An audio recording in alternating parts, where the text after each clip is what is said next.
No mic? No problem. Today I will show you how you can record studio quality voice using only your mobile in 2026 with simple smart techniques that anyone can follow easily.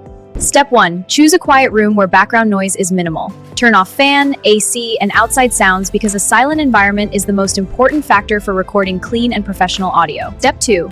Keep your mobile 6 to 8 inches away from your mouth. Do not speak too close to the mic and avoid direct airflow to maintain clear, natural, and distortion-free voice quality.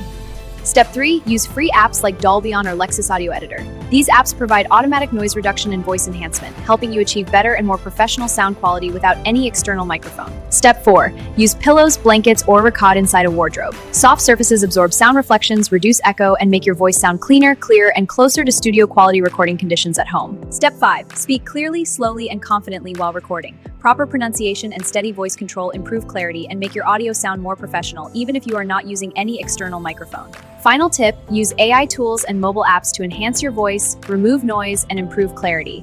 These tools can easily convert your simple recording into professional-level audio output. Follow for more powerful YouTube tips, smart editing tricks, and content strategies that help you grow faster and create high-quality videos without expensive equipment or complicated setups.